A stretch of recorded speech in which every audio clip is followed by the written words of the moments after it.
તો શું બનાવવાનો આજ પ્રોગ્રામ છે? આજે બનાવવાનું છે એક તો ખારી સિંગ બનાવવાની છે આપણે ઘરે. હા. અને એ પહેલી વાર જ બનાવું છું. જે મેં યુટ્યુબ આમ બનાવીએ છીએ ઘણી વાર ખારી સિંગ, પણ આજે યુટ્યુબમાં જોઈને બનાવું છું ને પહેલી વાર બનાવું છું.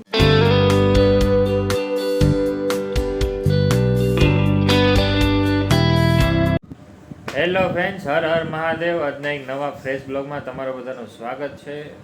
આજે બપોરે ત્યાં 1:30 વાગે બ્લોગ બનાવું છું, કારણ કે કંઈક વસ્તુ લેવા બહાર તમારા હર્ષભાઈ છે ને એના મમ્મી આગળ બધું લખાયું, મને એટલી વસ્તુ લાગી કે મારે હારવાર આવવું છે. મેં ના પાડી, મેં કીધું હારવાર નથી આવવું, તાર જે ખાવું હોય ને કે હું લાવી દઉં. તો પછી મમ્મી આગળ એને લિસ્ટ આખું બનાવડાવ્યું, આવડું આખું લિસ્ટ બનાવડાવ્યું હું લાવવાનું છે ને લિસ્ટ બનાવડાવ્યું. તમને દેખાડું જો વેફર મોળી 2, મોટું પતલું 2, નાની ચોકલેટ 10 વાળી. પછી આ લાડવા હમણાં બનાવવા છે ને ટોપરાના, ટોપરું લેવા જતો હતો એની જગ્યાએ આટલી બધી વસ્તુ આવી ગઈ. 1 લર ચોકલેટ 10 રૂપિયાની અને ડિસ્કો મુખવાસ 10 રૂપિયાનું. બધા આવું મંગાવ્યું જો. 2 ચોકલેટ. અને મેડમ આજ કંઈક રહ્યા છે. હું મેડમ રહ્યા છું, કેમ સારું? બસ સારું. કેમ છે બધા? હર હર મહાદેવ. આજે રહી છું લાલ શુક્રવાર.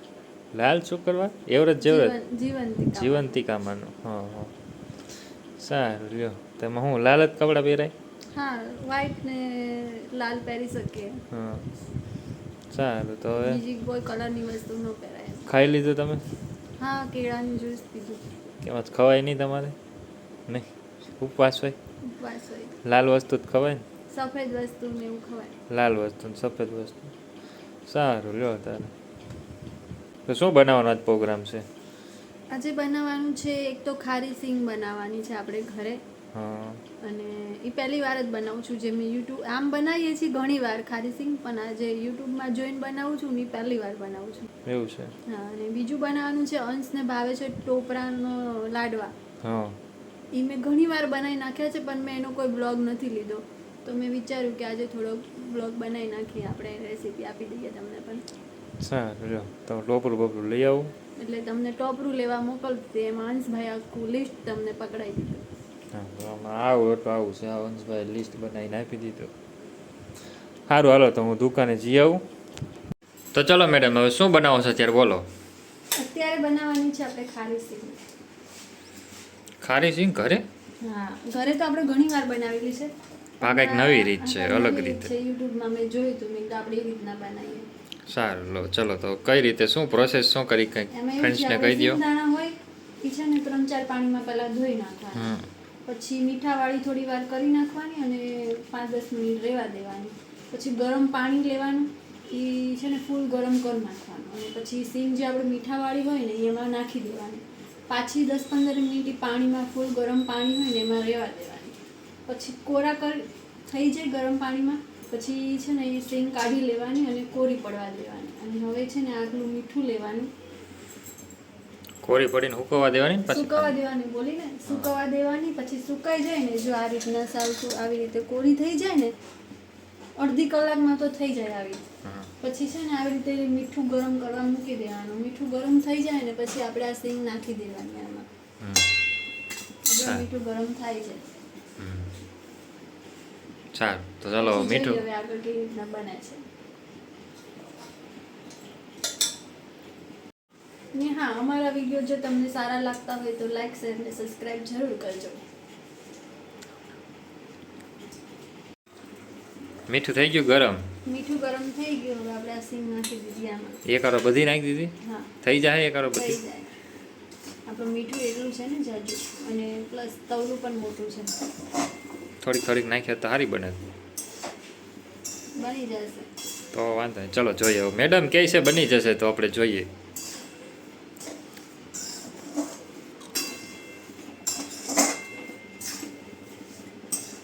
આ રીતના છે ને બધું મીઠું મિક્સ કરી નાખવાનું સિંગમાં. મિક્સ જ કરે. તો જો આ રીતે હલાવવાની, એટલે મીઠું મિક્સ થઈ જાય. મોટા ગેસે લઈ લે. તો જો આપણી આ સિંગ હવે આમાં શેકાય છે. હવે આપણે બની જાય પછી મળીએ. બ્લોગમાં બી કન્ટિન્યુ બન્યા રહેજો. તો ચલો જો ફાઇનલી હવે છે ને આપણે સિંગ થઈ ગઈ છે કાંઈ કમ્પ્લેટ બરાબર. ગેસ કરી દીધો છે બંધ અને ખાલી એમના ઘડીક હલાવી નાખીએ. અમે એવું લઈ જઈએ 15-20 મિનિટ થઈ ગઈ બસ લઈ લેવી છો. પછી બળી જાય. હા તો સારું લઈ ચાલો જો આવી રીતે કરી નાખવાની એમ મેડમ. હવ આવી રીતે થોડું સિંગ થઈ ગયું તૈયાર. ઘરે સિંગ હોમમેડ સિંગ.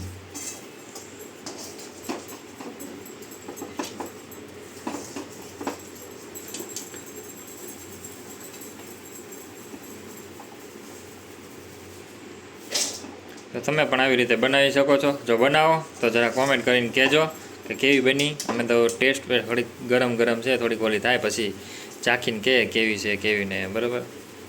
કા મેડમ હા પહેલી વાર આવી રીતે બનાવી છે કંઈ બનાવી છે તો ઘણી વાર પણ આ રીતે એમ આ રીતે પહેલી વાર બનાવી છે એમ.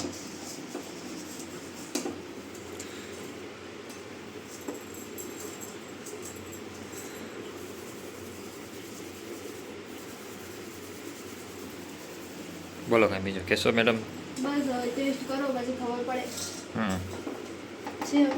હશે અંદર ટેબલ નાખ.